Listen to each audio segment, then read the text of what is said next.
Hey, it is your buddy, Peace and Harmony, with you here today. Much love going out to all the beautiful, empowered harmonizers. We are zooming in and focusing in today on a great viewer question, and that is to understand the attachment disorder. The attachment disorder that we see in covert narcissist relationships, and sort of what is the cause of that. So, it's well known in the literature, the psychological literature and studies, that narcissists have an attachment disorder, meaning they don't bond and connect and relate to others in the same way that most of the healthy and functioning society does. And they tend to have an avoidant attachment disorder, which means they are uncomfortable when things get too intimate, too close, and there's that heart-to-heart connection. Sharing the beans, spilling your guts, sharing, your secret fears, things of this nature that people have to eventually be open to share, and then realize that they're still accepted at that level, even with imperfections or personal idiosyncrasies, or, some things that could be irrational about them, or what have you. Usually these are really endearing to people, but to the narcissist, they harbor a sense of fear of these being known. So they have an avoidant attachment disorder, meaning that when things get too close, when things get too real, when things get, progress and grow, they're more apt to buck the relationship, really start the manipulation, the devalue and discard, and this creates an anxious reaction in others.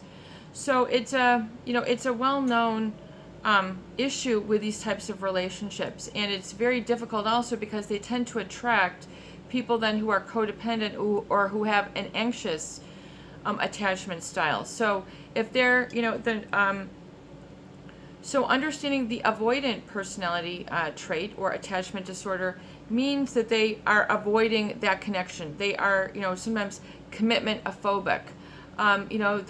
They just aren't. They're not sort of the fabric, commitment material as an individual, because they might harbor, phobic. They might have commitment phobia or a real fear, an irrational fear of commitment.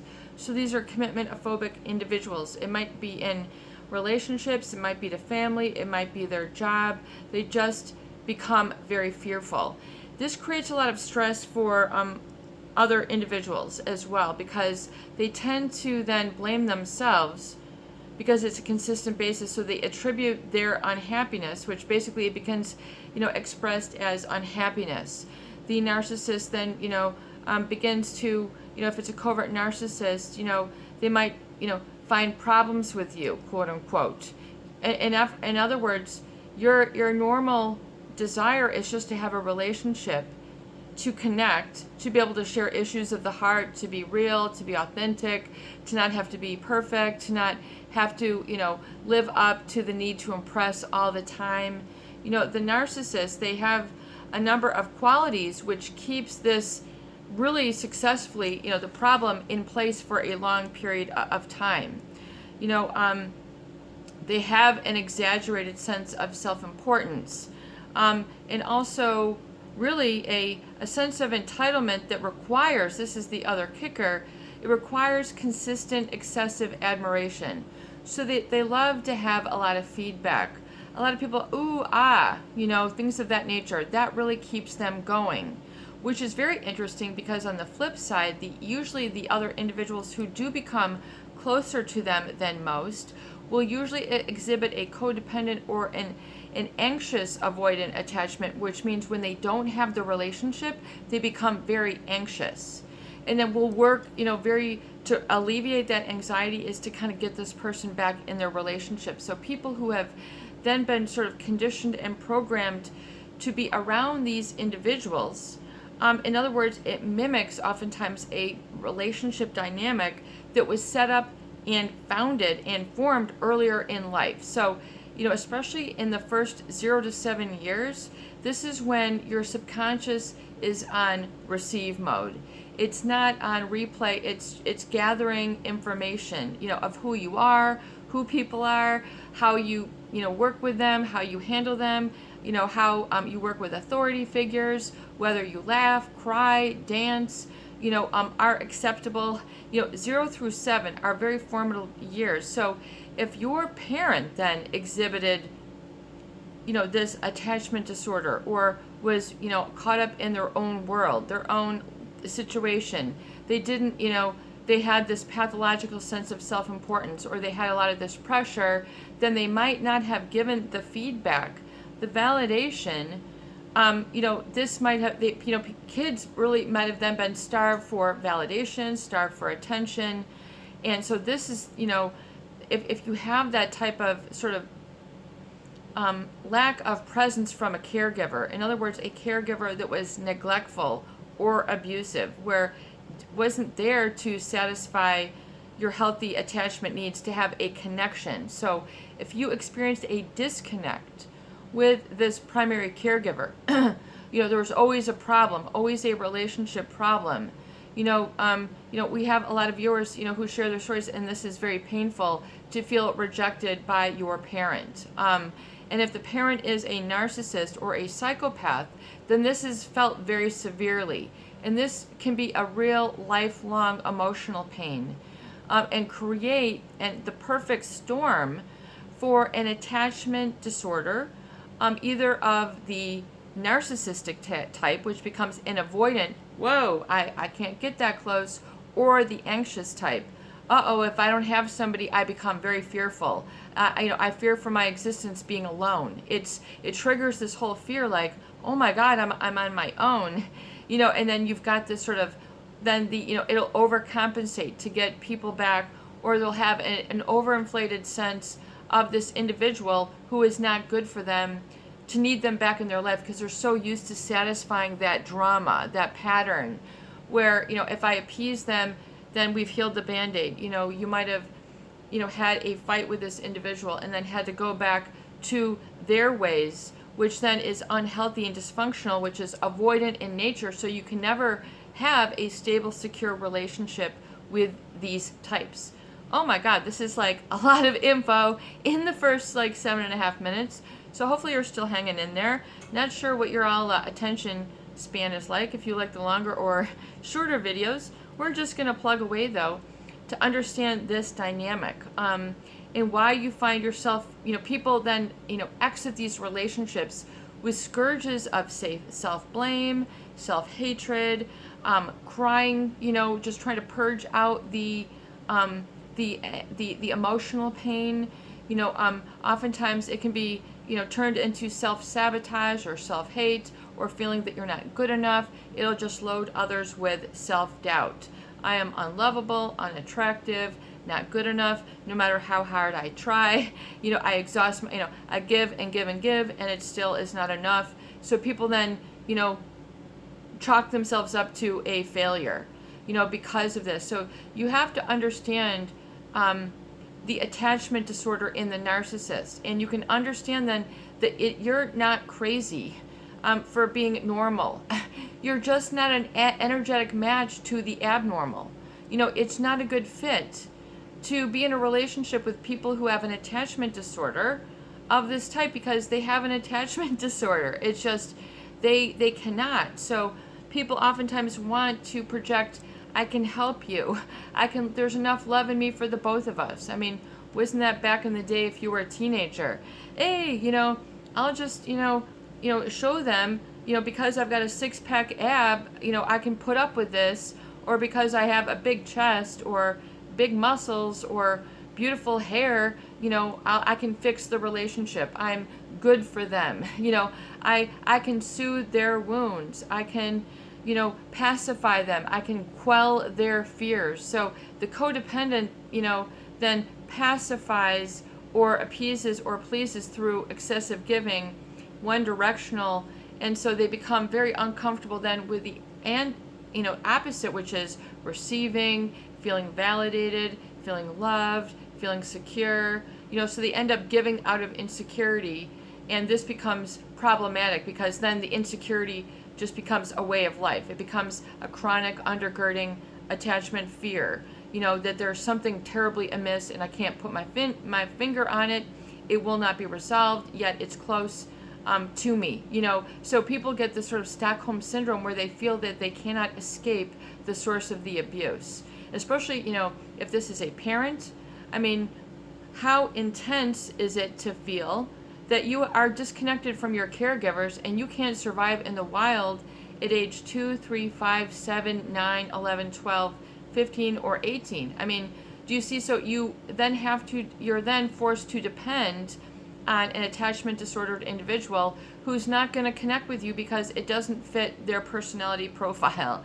They have, they want to be recognized as superior, even without achievements that warrant it. So, in other words, even though they've mistreated you, they want to be treated superiorly. Even though they've neglected and said hurtful or hateful things, or been overly critical, they want you to be abundantly loyal and accepting of this mistreatment. And so people then end up through stages and years of abuse, emotional abuse, psychological abuse, and physical abuse. But ultimately, there's these invisible pains that people will feel or harbor in their gut, their heart, their back, their glutes, wherever you hold it, you're grinding your teeth. This will create tension and fatigue. It'll create a lot of, this sort of then, just new baseline of hyper arousal, anxious all the time, social anxiety, feeling uncomfortable, panic attacks around others. Because that sense of self, you don't have a secure attachment to self. You didn't get a chance. You didn't get, there wasn't a chance in HELL. It just could not happen, perhaps because with this type of avoidant personality attachment disorder. And so a narcissist, this is just who they are. If you think you can change, soften it, you're setting yourself up for failure and exhaustion. I mean, to think that you can love them, enough for the both of you, like, hey, don't worry, I can love us for the both of us, and they're, kissing their biceps or whatever it is that the guy or the girl would have to do, to be, say, I can accept this, I can suffer for this relationship, I can sacrifice, I'll show you, I'm all giving, and then they have this sort of altruistic or martyrdom in the name of love, self-sacrificing, self-defacing approach that they don't realize is going to lead to self-defacement and really sort of asphyxiation of your needs, where your needs don't ever get taken, taken seriously and connected with. There's no empathy. You have to have a connection, which means to get each other, to be on the same page, to know where there has to be a connect. You have to be on the same terms. They have to understand truly where you're coming from. So if they don't have empathy, they are not going to get where you're coming from. It's not because you're a poor communicator. It's not because you haven't jumped up and down enough. People then might resort to a lot of anger or feeling that they have to confront this person, and things get very ugly. And then the other individual might think that they're then this terrible person and that this is a permanent personality trait, which couldn't be further from the truth. They're just still in the woods. They're just still in the boxing ring. They're just still in the, it's still a bleeding wound. It's still bleeding. And so the narcissist is going to want to be recognized as okay, even though their actions or behaviors don't warrant it. I call this oftentimes, big hat, no cattle. In other words, they're there acting like they've got this, 40 acreage and, 40 head of cattle, and they don't have anything in even the warm-up chute. They want to be treated as such, even though there's a lot of evidence to the contrary, oftentimes which only those who get close to them see, i.e. either through proximity, through being in a physical area, what I call proximity. So meaning you might live with this person, you might be neighbors with this person, you might work with this person, they might be in their grocery store or wherever. I mean, wherever. So when I say proximity, I just mean around. And so if you become, an authentic communicator, oh, you're going to be shot down, because the narcissist doesn't like to keep it real. They like to keep it unreal. They like to keep the fantasy. They like to keep, that going, and it will become toxic. It might be normal for them to be this fake, false persona, but for a lot of other people, they can only really laugh it up for so long until things get real. It's like, we're not getting a family here. We're not growing in our business here. We're not having the kid, the things that are important to you that you've brought up that require the security and attachment, security, knowing what we, knowing we're on the same page, a connection. They'll buck this off like a mechanical bull. They have like the emotional flip switch of, I call it like riding have you ever ridden a mechanical bull, or have you seen them on the movies?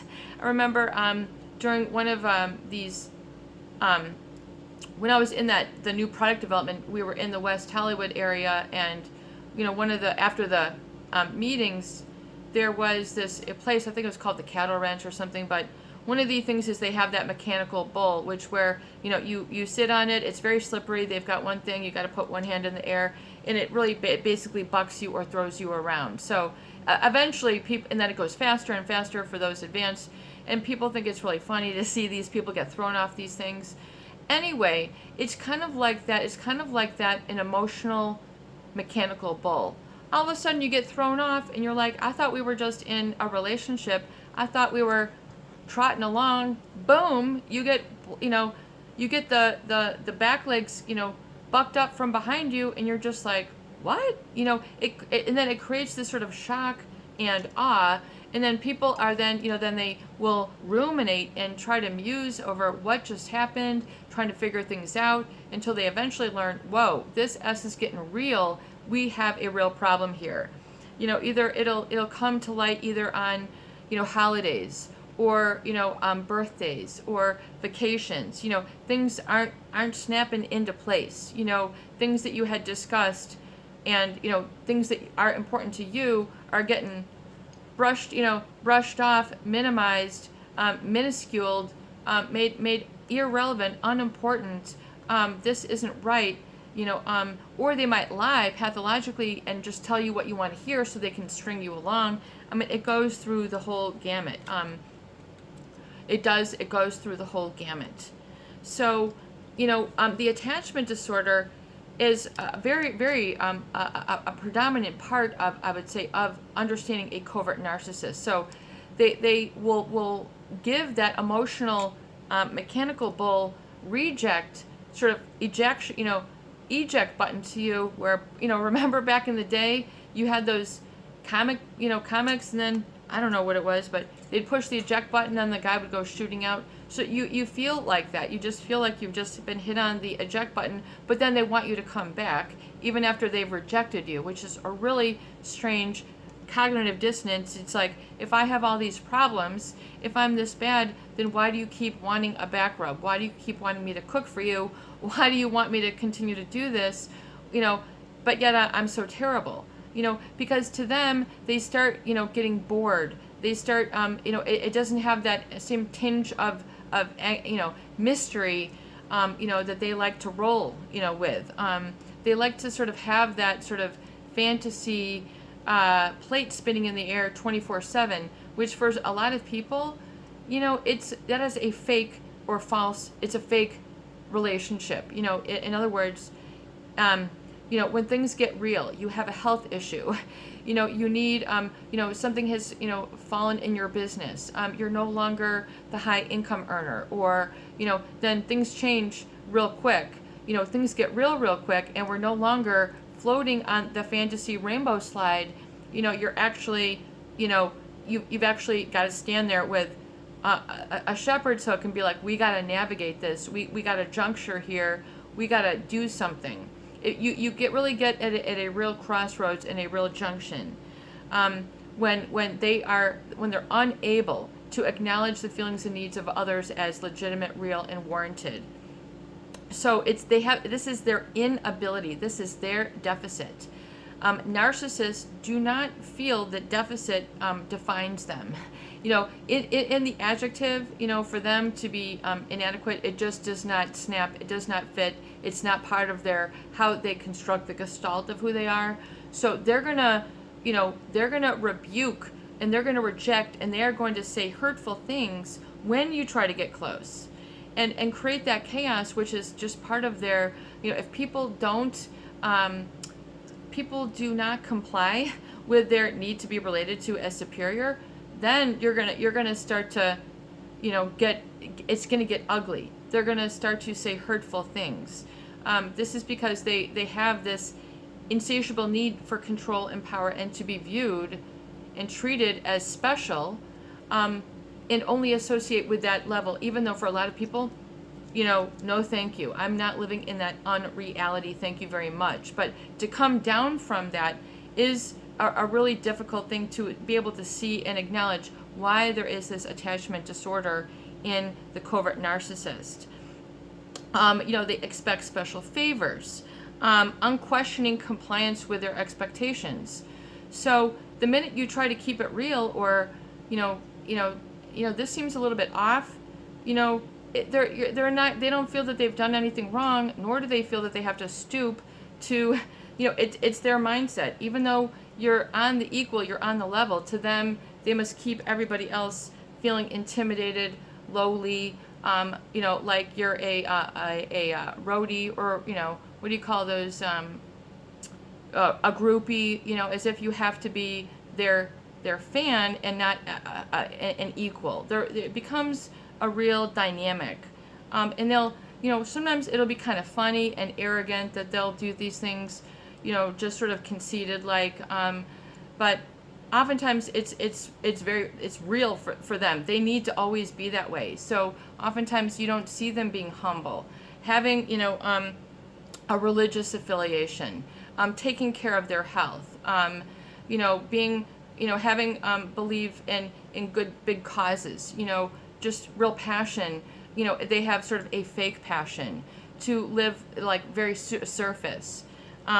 But those who get close to them, it can't be all surface. It just cannot be. It gets real. It gets substantial. It gets to the intangible, which is like respect. Like boundaries, like standards, like treating people well. And so they feel that they just I'm enough. Just to be associated with me. That you should have to take all this. This is how the cool people are. The bad guy, the bad girl, they just sort of weave it into how they think they should come off. And so they're insensitive to others, and so they just erase it as soon as you say it. It's just as if it doesn't even, it's just boom, it's just gone. Your needs, poof. Because they're always sort of preoccupied with this, their story. They're preoccupied with, they have these fantasy goals, fantasy objectives, and so they, I've got to work on this before I can do this in my life, and that, that crossroads where they say I'm finally ready generally never comes, because they use that as an excuse. It keeps them avoiding others and a way for them to hide. Chasse want to arabesque out of the picture. It gives them an out. A way to, what is it, have the cow and eat it too, or whatever it is, have the cake and eat it too, or not have to buy the farm but get the cows, whatever it is, they want that to work out. They circumvent that. So they want to whatever, they want, this is kind of a Jekyll and Hyde sort of mask that you will see them flip into. So you'll get the bad mask when things get real, when things get normal. This is when, and then you're treated then like a reject, which is not fair. And then you'll be wondering why they're not, quote unquote, hurt in their relationship like you are, because they have all this other filler sort of already going with their ego, buffering them up. So that's why they don't want to ever see, they don't want other people to see them real. They don't, even though they think basically that's like, an ego death to them. That is a very uncomfortable feeling. So you have to understand the root of it is not because of you. Oftentimes, it's because getting close makes them very uncomfortable. It becomes like a fight or flight. They cannot tolerate it. It's so for those people who love these people and want to be close and want to confide and be there for them and be there for the real deal when they're sick or hurt or suffer a financial loss, and let them know it's going to be okay. Oftentimes, these very things that they need, they push away the very people who are trying to rescue them, help them, support them in their life. So they end up usually pushing away the very people who are good for them, and it just is because they have this attachment disorder. We can talk about this a lot more in future videos. I think it's an awesome question. This is your buddy, Peace and Harmony, with you here today. And I hope that these videos do help. Please share, please subscribe, and for goodness sake, please donate for more great tools, videos, discussion, and support. Embrace you today. Embrace the limitations of this individual. Let them off the hook. Just realize it's not your fault. Don't feel responsible for the relationship woes. It's just sometimes things are just not meant to be, and so it is. And with this, it should bring your heart peace. It should bring your heart peace in accepting, this is how it is. So allow acceptance to then bring peace to your heart and then peace to your world. I hope this helps. Have a beautiful day.